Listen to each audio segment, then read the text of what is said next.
Red light's on. Never gets old. 'Tis the season. It does alternate between red and green. I meant Spielmass. Oh, Spielmass? I don't feel like I ever say it right. it's because you're studying Spanish, not German. And I'm bad at Spanish.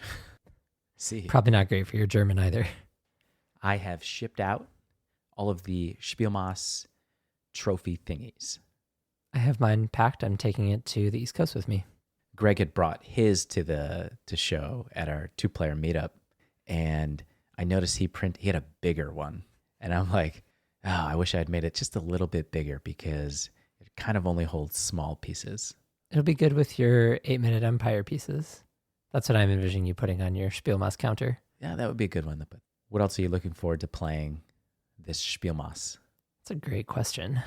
I would venture a guess that I'm going to play some Crew with my family on the East Coast. My dad and aunt are more like traditional board gamers, so I'm likely to play some Casino or maybe some Cribbage. Spielmass is going to be fun. Yes. Post your Spielmass trophy thingies on Blue Sky or Discord. Share with us. Enjoying the festivities. I'm Hunter Pence, and you're listening to the Misplay podcast. Oh, yeah.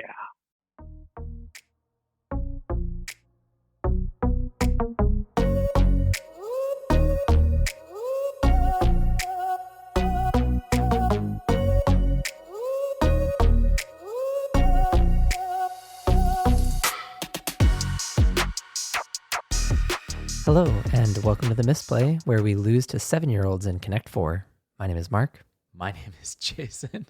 In our defense, we were really busy with like setting up, trying to teach our game, trying to say hello to people that were coming in for the event.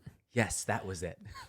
Didn't have anything to do that we just got. Look, I wasn't setting out to win our Connect 4 ladder and like destroy the kids.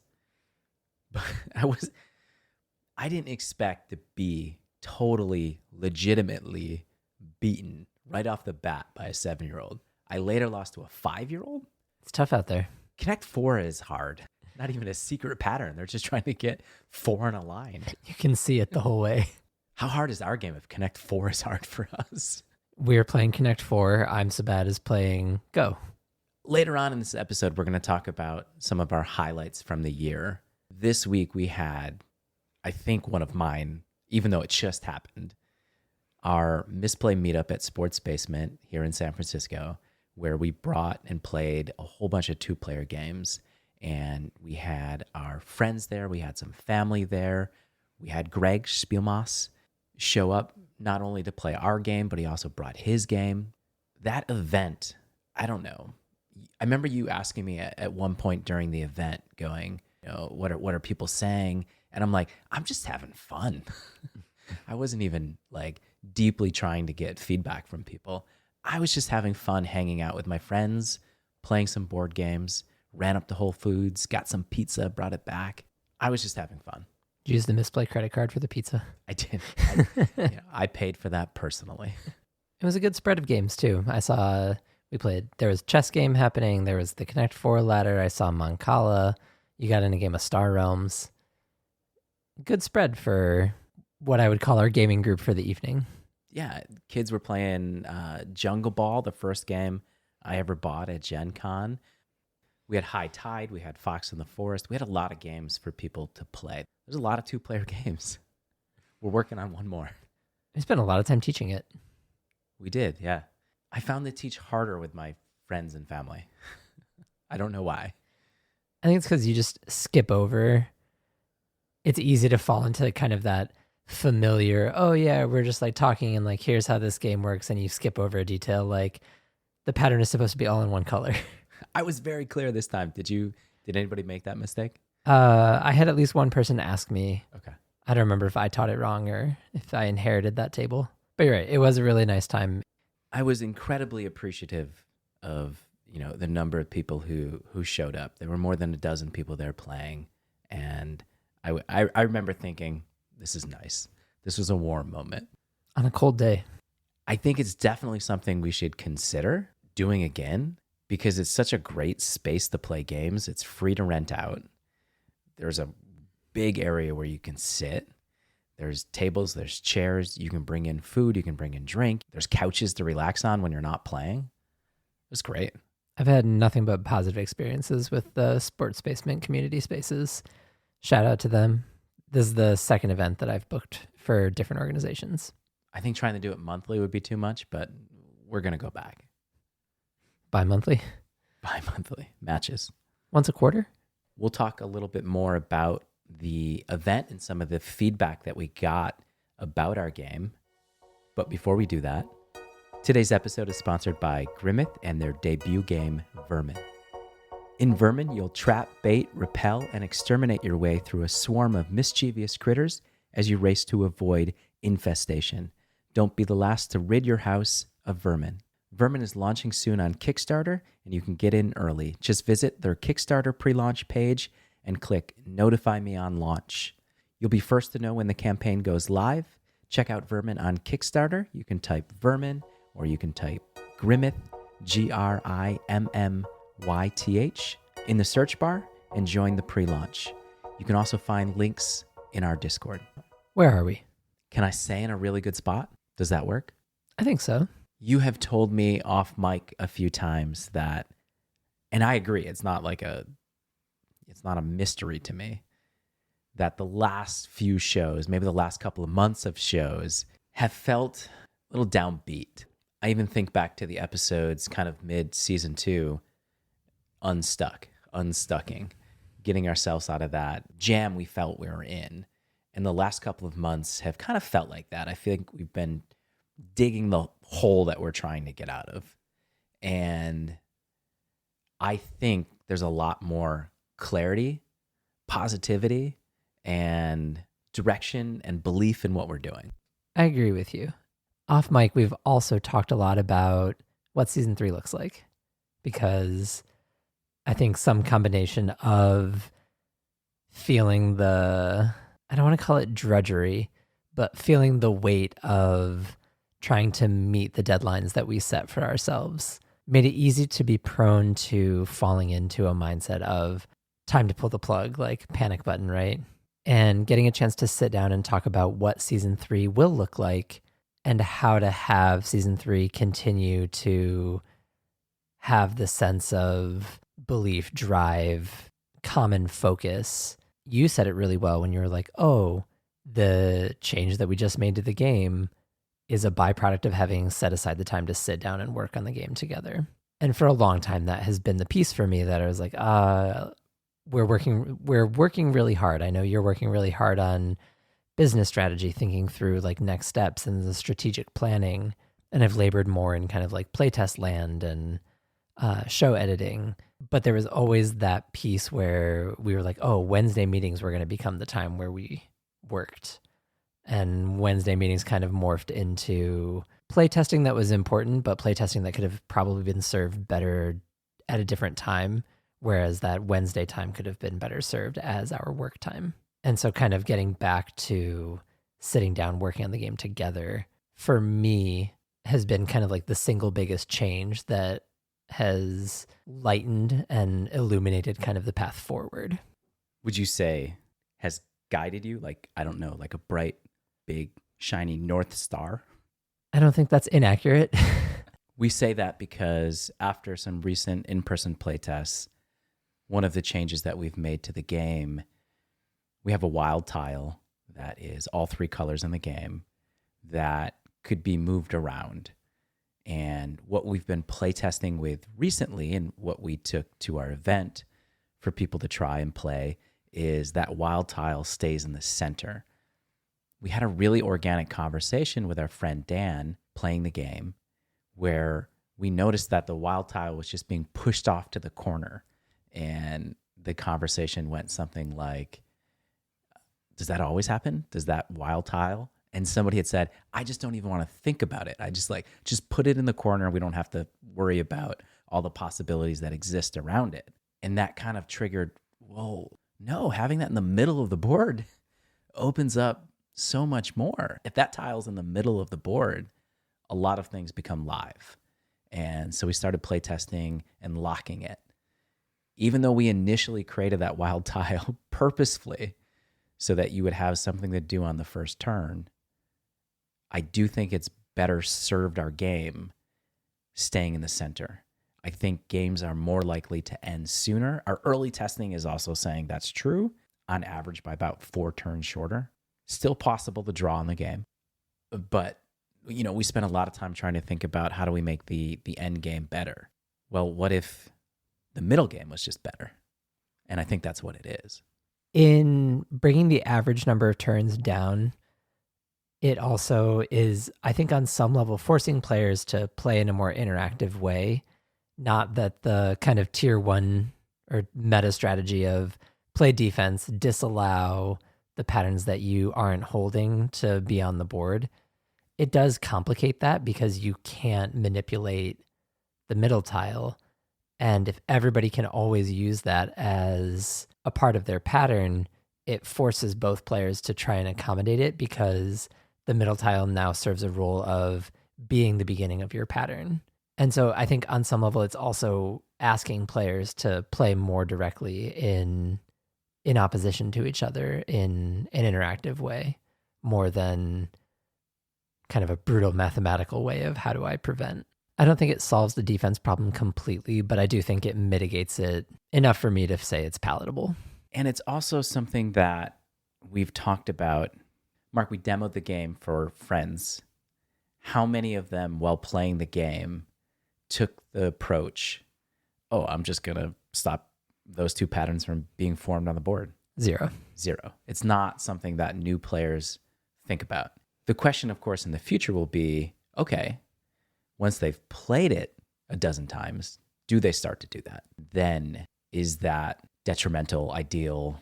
Is that a problem? We have been, the alpha playtesters of the game, and having played the game over 100 times, we are kind of in that mindset of we're kind of stuck on that.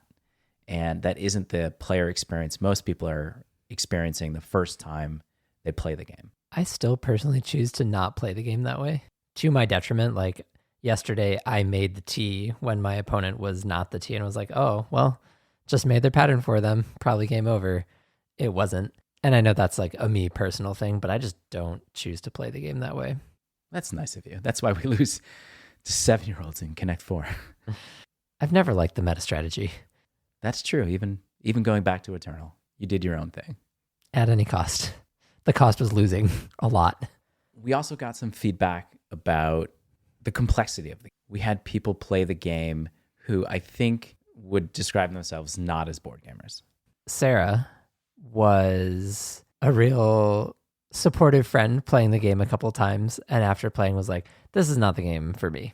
By the same token, had really good things to say about, well, I can see how there's a point of entry for casual gamers, and probably for the big brain people like I'm so bad and his play group, maybe this game like suits those like mega gamers too. We know from talking to the mega gamers that this game probably doesn't necessarily meet for them or hit for them. But it does kind of put the question of the game's complexity for me in a spot where if the spectrum is casual player who enjoys Settlers of Catan because they just get to sit down and play this game with their friends and they trade their wheat for a sheep and sometimes they build roads and, oh man, I got that. How did I get cut off this time? It was by design. That kind of like casual player who enjoys Catan, which is great. Or these like 2 other categories of players that really love studying abstract games like Go and chess are probably too far in the other direction for this game. But for me, that's like, I think that's kind of a nice spot to land. Do I know who, do I know how many people that hits? Not really. Is that something that's super interesting to me to find out about? No, I'll let you handle that as the business person. But it was a moment for me where I was like, there is enough to the game where the people that it's for will get something out of it. And the game will be there for those people. And we're going to spend some time in season 3 talking about who our audience is. Maybe it's wholly and 100% a mistake to not be able to say right now who that is. Because I would think most people probably design a board game with an audience in mind. I'm not sure we did. I think we might have at one point, and then maybe it changed a little bit. I don't think, and I'm so bad as punching a wall right now, because this is something he's said to us many times. Who's your audience? Who is the game for? I don't have the 10-word answer to that yet. I have a 10-word answer to it. Okay. When we started the project, you said two things. You said, I want to make a game that my children would like to play. And we want to make a game that we would want to play with each other. I'm good to play this one with you. I like beating you in things. Doesn't matter what the game is then. Doesn't matter. How about a game of tracing the sky instead? Nice name. Yeah. Where'd that come from? I don't remember. It was me. What do you mean?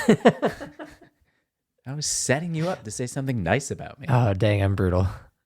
We don't know what the name of the game is yet. It's still abstract game in our documents. You had thrown out an idea before, like the night sky, which I really like. There's another game that's like the starry night sky.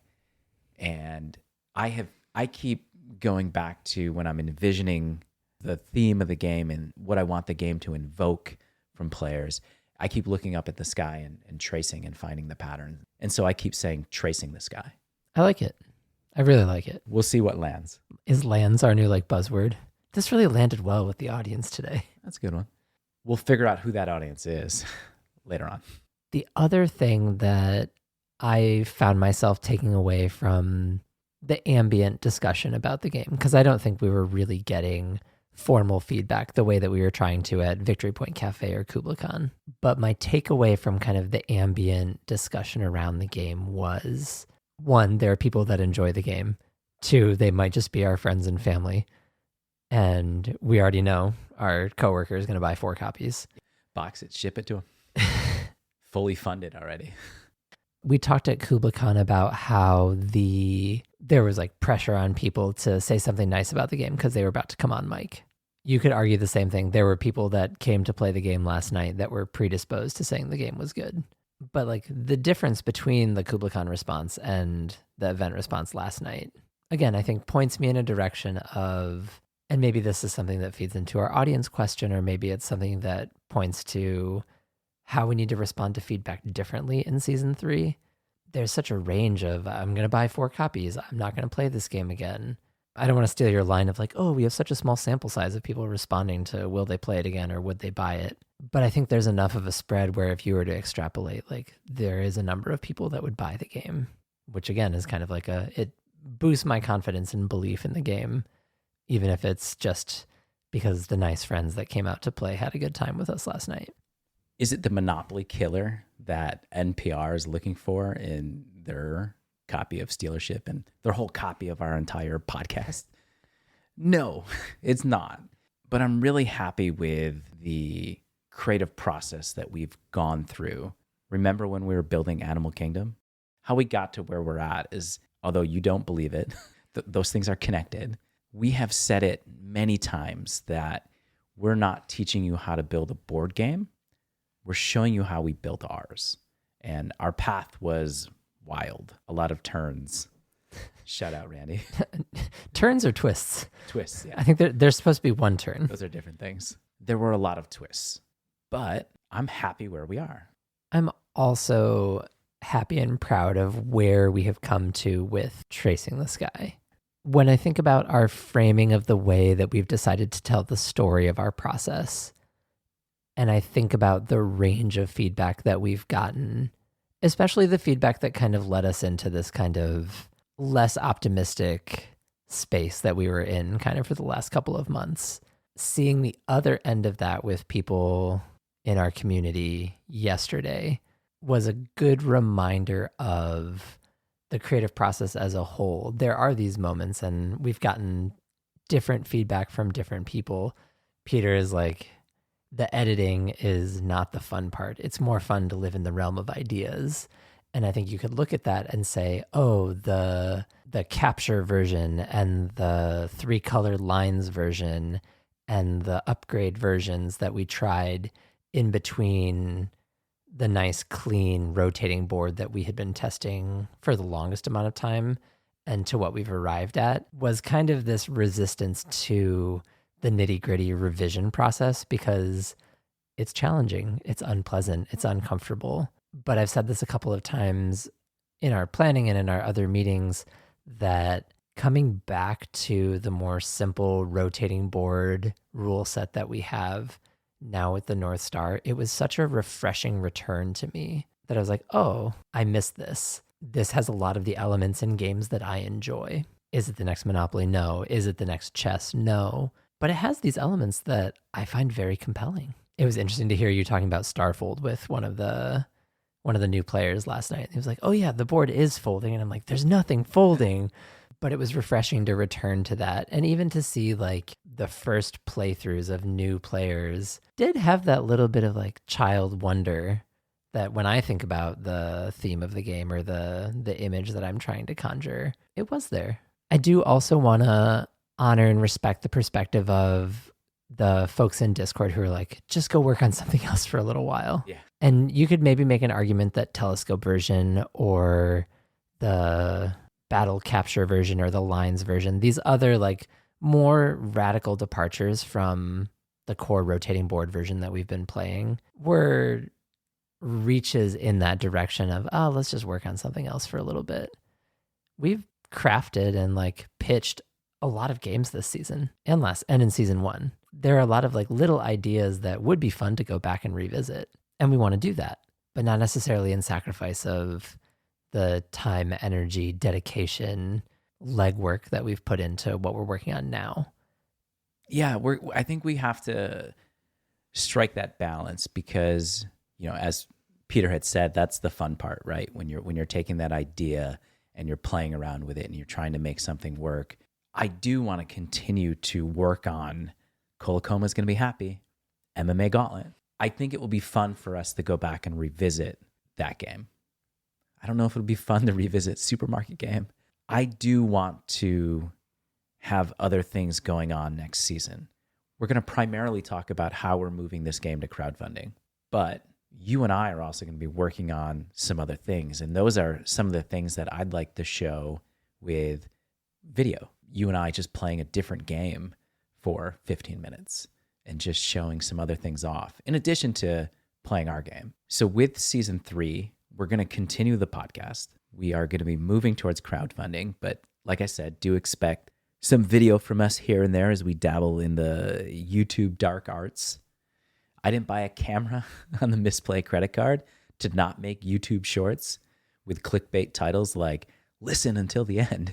I want to do some of those things that kind of make this process more fun, but also like visually more fun to our audience who's been listening to us talk for 2 years about board games. That's hard. I listen to other board game podcasts. It's hard. So I do hope adding a little bit of video content is going to be something that is interesting for our audience. And for me, when we're talking about creative process, that's a big part of it for me. I like doing new things like this. I started a podcast with you 5 years ago just so I could learn how to make a podcast. I didn't care what we talked about. Has it really been 5 years of podcasting? 2019. That's more than 5 years, math. But we took like a year off. Since we're talking about our process, it wouldn't be an end of the year show without looking back on the year and the process. Highlights.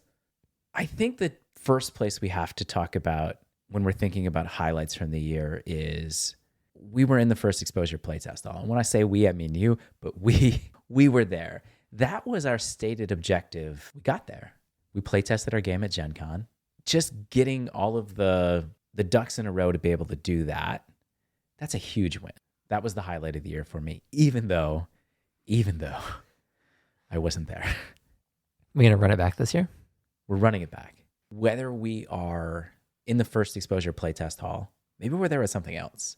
Because like I said, we're going to be working on other projects too. Maybe we bring MMA Gauntlet. No matter what, we're back at Gen Con. We're there. I want to go. I missed last year, this year. And it depends on how we structure our crowdfunding campaign. So we're there. What we're doing there, I'm not 100% sure yet. In addition to that, kind of following the momentum of being in the first exposure playtest hall, we looked for and created a lot more opportunities to go out and put the game in front of other hobbyists, other professional designers, to rub elbows, network, build community, get feedback. And we found ourselves in a lot of great places. We found opportunities to test with the Golden Gate Game Makers. We were at East Bay Board Gaming Convention. You were at Protospiel Online and KublaCon. That's more than once a quarter. Like we really did get out and put the game in front of other people. The next highlight for me was going back to early in the year, and that was having Randy O'Connor here in studio with us. The fact that Randy, who is an accomplished game designer, was willing to drive across the bay, which I'm almost never willing to do, and come to our studio. That was a big moment for me. I was really excited. Not only that he was willing to come, but to share with us his ideas and his experience building games. And it's somebody that we have continued to and can reach out to in the future when we have questions.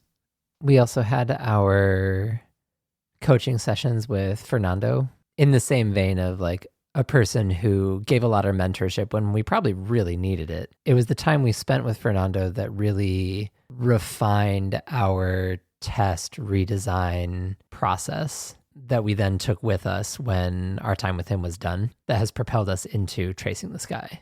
And that was part of the Unpub mentorship program that will run again next year as well. If you're a new game designer, or I think it's still something we would benefit from, I would definitely consider signing up to get some mentorship. It was definitely something we needed. Another highlight for me this year was reaching out and speaking to playingcards.io. They were super kind and they gave us a premium account so that we could better host some of our games and unlock some additional features.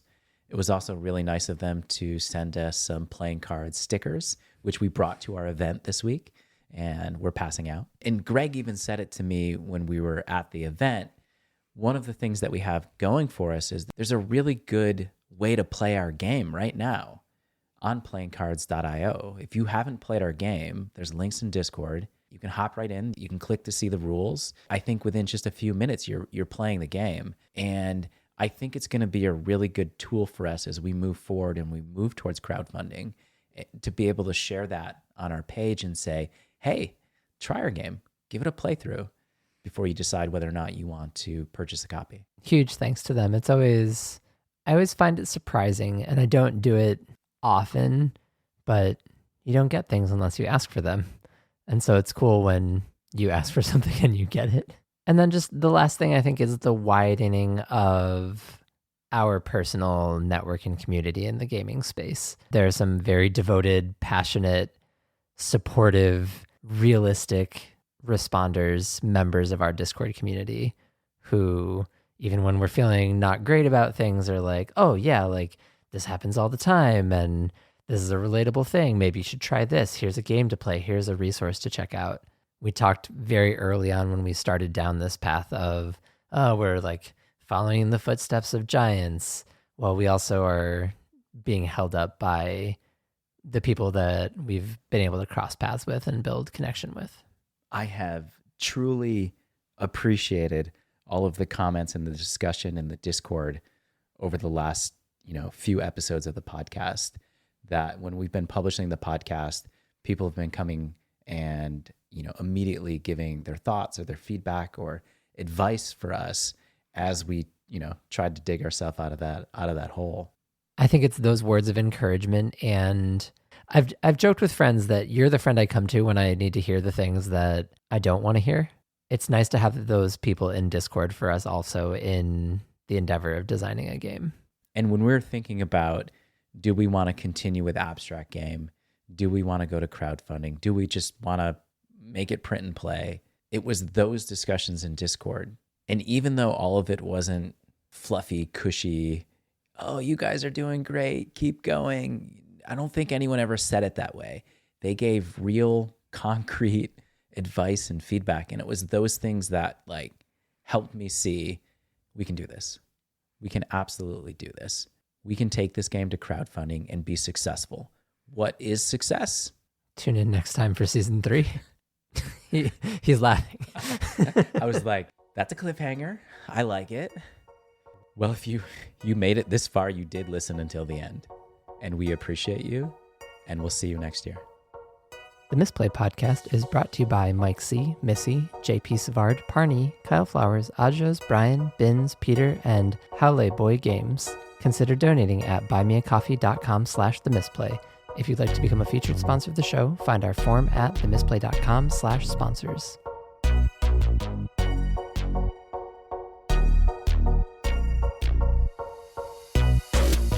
Did I cut you off? I know you're going to keep going there. No, Highlights. I wanted to get that in. it was good. You put that on the soundboard for season 3? Oh, we've got some upgraded gear coming. I will make more use of the soundboard. Yeah.